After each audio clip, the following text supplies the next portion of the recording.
Tábhile Sanai Portlaoise ro láidir do Garrycastle a Garry. Caibhlann chrua I Bort na Gael. Agus na cúlas fear ón Bell agus an Amand.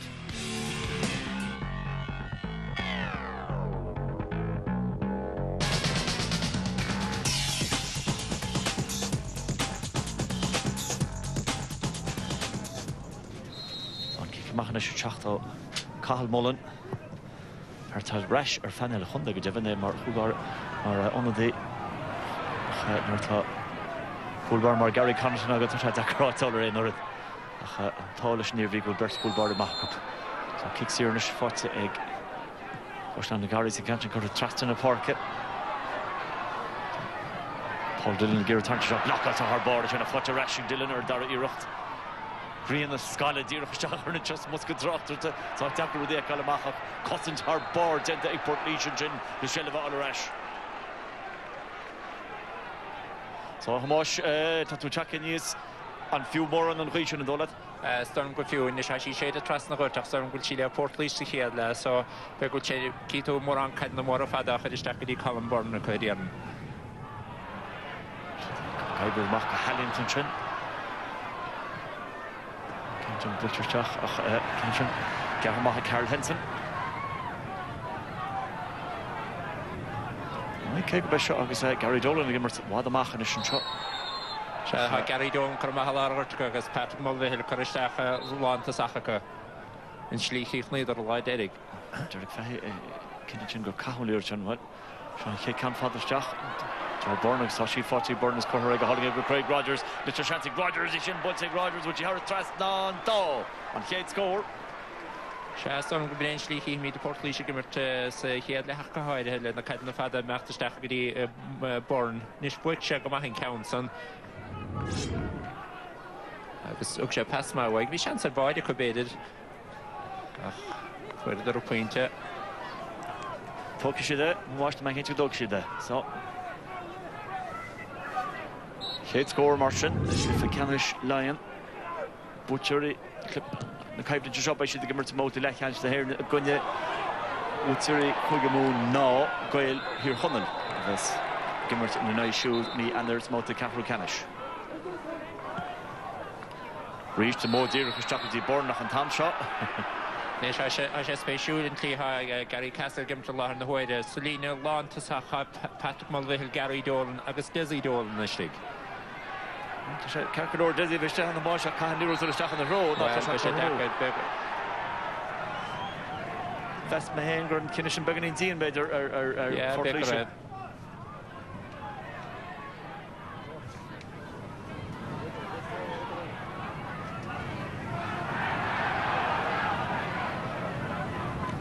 David Chapman series kicking to Stachy through the Hashin.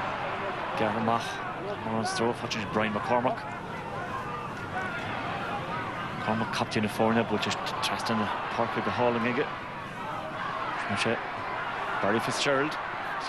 Craig Rogers reach on to score one. Patrick Rogers with chance to get another score. Is Ishin, but to go all in Rogers. Kit Kennish yes, so good. Kennish get dog. Shah had sort of Richie Garrycastle Larn the way down. The point of Behan counts on the sun. Oh, Craig Rogers.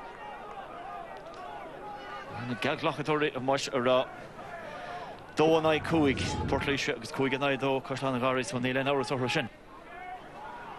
And he can nine the Guihin Catching British, David Shaughnessy, August Jordan Hartichin. Nish Kaidma boy to get Jordan about us, and I shall get good yellow fat Master Stacher on the British.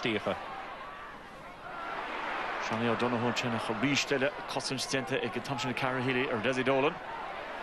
Shelevik Desi reached.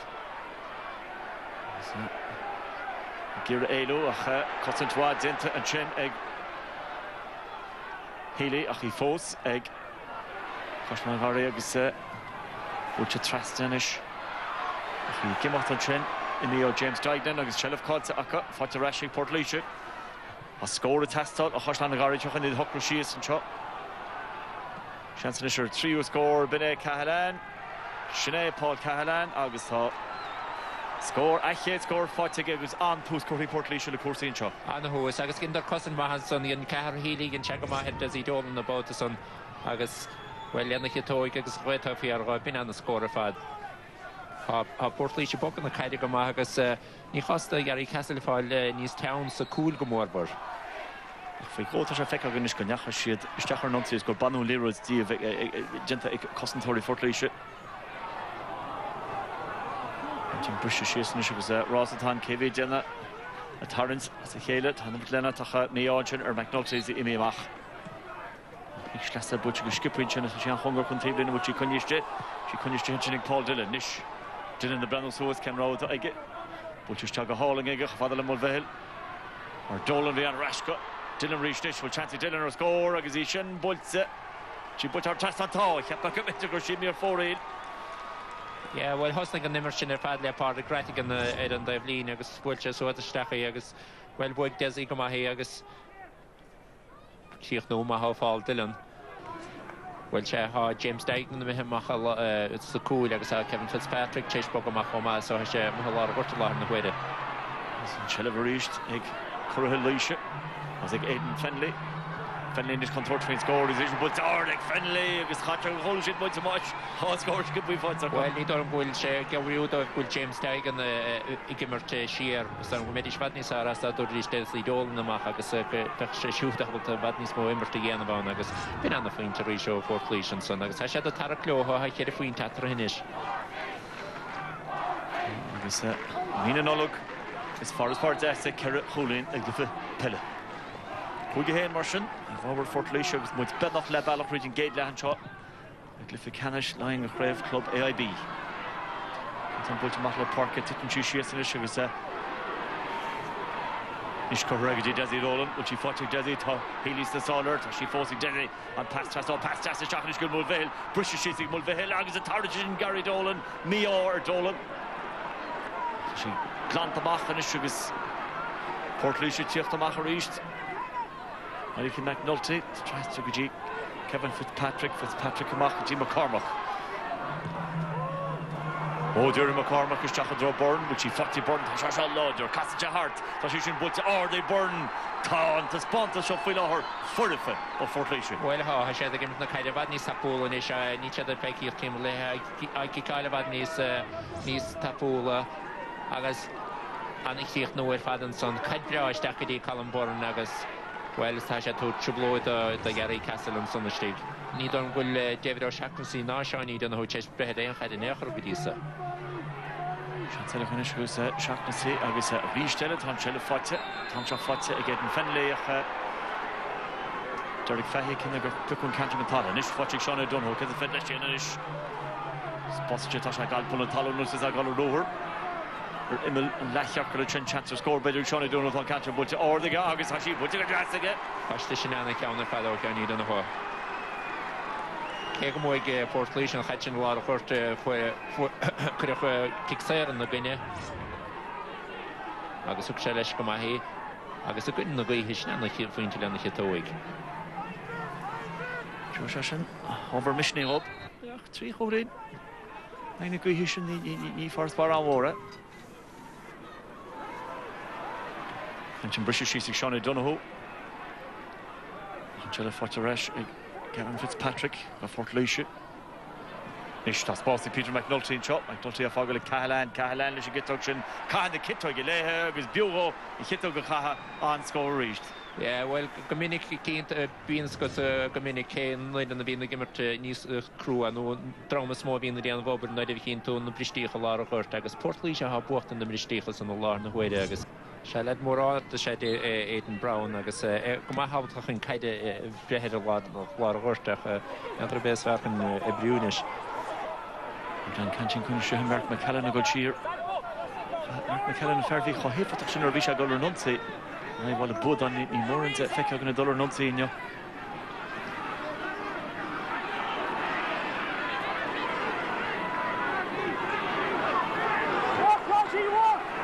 Well, Solomon Gull needs number capacity in the Shula Sahaka and the Skila Machnis Tapula. Continue Malams and Urgent Passal and Mele Hole, Jordan Harton, Sugar Set, Shinekik Father Stach, Drummel Dance.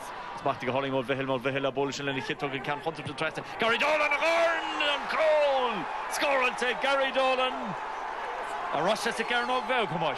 Well, I mean, if you had to reach it at the end, we should get it. I'm boy that took her. And I had a hashtag or Doran Hart. I guess why Paddy Mulvihill would check my here. I guess, well, more dear, well, Chester, I guess Gary Gumach and boy, the guy that Tom Fad, Fishes, no, I guess, oh, Fisher Kinta. The Captain all Lorigish to Garnog. Yeah, Chasson the boy, she was talking each other. Nish need a quinta boy, not Ragus. Well, quite over here, the Garrycastle. Squid Maroon, let Amosh, the Macantla Ferris, Portlaoise, Rivercliff, Gusturchager, Cliff, and the Kuru, Imrod, Dogwood, Gunbark, which had Derek Fahy, Bahoslish, Duchavish, need Dolagan Malish, Portlaoise, but Quintin, you wish I see Rushacht and Portlaoise, Irene Kushman Gary, Taxi, and Chagan Portlaoise, not to reach a chance of score as well. Cole! Fought some right leg, Barry Fitzgerald. Well, Anna Hachtani are reaching a Portlaoise and son. Agus Storm go ligger the shul staff about the son. Horan Markon. And the Sheikh no way father fathers. Need on grab chance to get Cahill Mullen about the son. Nietzsche the game of Craig the Hale as a either going to valley or down. You're seeing a grab Ballyboot on Torshach Agus Imrorin Nasa and Lokenda Hama. Portlaoise. Hamashin is now in to Hamas, Lichter Noi Hama, so the Barry Fitzgerald Farah for the cool. The kicker to Stam Jiged and Fenley, Emers Weigel Long, Holy Control of Allarash, because Gary Dolan talked to Jackson and Mercedes Bow, Jonas James Dignan the Brando Swoosh and Squilly Chatrasti, Fotchik Desi Dolan, but then here's a good Chatrash Elo, Bujuguskipui Dolan, Trastel Parker Draw, Paddy Mulvihill, well, Nor Yarna Hunshiga Mulvihill, Fotchin Gary Dolan, Derry Dolan, Casa Hart, Ashishan, Bulti Gary Dolan, Shannon score is Jesha Fushidino. Well, Schnee, no, there was neither a more dear of Polish, Schnee, what the Red Valley board and Lloyd Derrick. Chance to let Doran Hart to make on so a chance of win to get. I thought Torchfin going well. What's she? I was reached Dolan and Lurnach and Hudson's Gentag was Gentag Mahachinik Maliki McNulty. Go Portlaoise. So it's there go well. Tactic one when a heg Kirsan Gary so can't scahan. There was the order Woolish Jack was Dolan and Durn. I was Tosha Foss or Hanga Jensen. Well, in time which I got to hit. No chest painful. Passes Shakaji, Barry Fitzgerald. Overboard into Fitzgerald and Chotton and Darrella.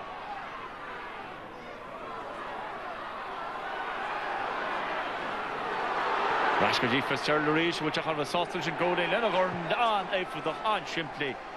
Better go in can they hint us more? Well, yet for Agabe Barry Fitzgerald in the small and scores and shaky and the gig and out of Kinchamoran, every river, Leha Homa. Agus cin rod ceart bhí sean bháid ag beidir le éis tamlín begaile cin rod ceart ar fad. Okay, well cóhardachas le Portlaoise mar sin sinna go bheith tá Corran in order. Brian, firstly, conditions, how difficult was it to play with and against that breeze?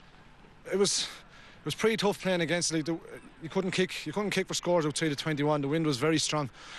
Going with it was hard to judge because it was blown into the corner of the pitch, so it was hard to pass the ball along as well. It was pretty tough now to play both ways. Going through the first half, your scores seemed to come in bursts. You got 3 in the first 5 minutes, and then 2 quickly, and then 2 quickly again. Was that kind of because of the pressure that was put under the backs, or was it just that you were getting better? There was good ball going into the forwards. I think when we did get good ball in, like the scores were coming off it quite consistently. So once we got the ball in early, the boys were moving well in there, and I think that's why mainly we got the scores because there was good passing going into the boys. Oh, just before halftime, you were dealt a fairly big blow when Peter McNulty was sent off. Kind of unknown to a lot of people, really. What were your views on it? I don't know. I didn't see him getting booked early in the game. I don't know what he got booked for. I thought the second one was a bit harsh. Like there was a lot of blocking going on when lads were making runs, but these are the things that happens during the game. You just have to get on with them. And lucky for us today, it didn't go against us. This team, the character in this team is unbelievable. Like most of us have played together for a long period of time. And you could trust any man, even like the subs that didn't get on, like they're all capable of starting. Like there's no weak links in this panel at the minute. Like it's great. It's actually a great panel to be on. Like, and we knew like if we got the next score and we kept the heads that they'd still find it hard to take 2 more scores to get on top of us. Yeah. And that was with the conditions in December. That was a day for battling, wasn't it? Yeah, especially with in the second half when we were down a man, everyone had to every man to a tee had to actually dig deep and just leave absolutely everything out on the pitch. We said it at half time. We had a lot of faith in our subs, and we said we'll empty the tank, and when we needed lads to come on first, when their legs were gone, they come on, and they won it first, in fairness to them. No, you got a bad start second half. What do you remember of their goal? I remember roaring at the referee thinking it was a square ball, but I was just clutching the straws, to be honest with you. Barry came on, and in fairness, or Barry didn't come on, but when he got the ball, it was the one man we wanted to have the ball straight away. We needed that goal to get back into the game, because if they got a run on us, they were going to be very hard to stop. A lot of you are still there from 2005 when you went in against Ballinasloe, and you were red hot favourites, I think, that day, and you lost it.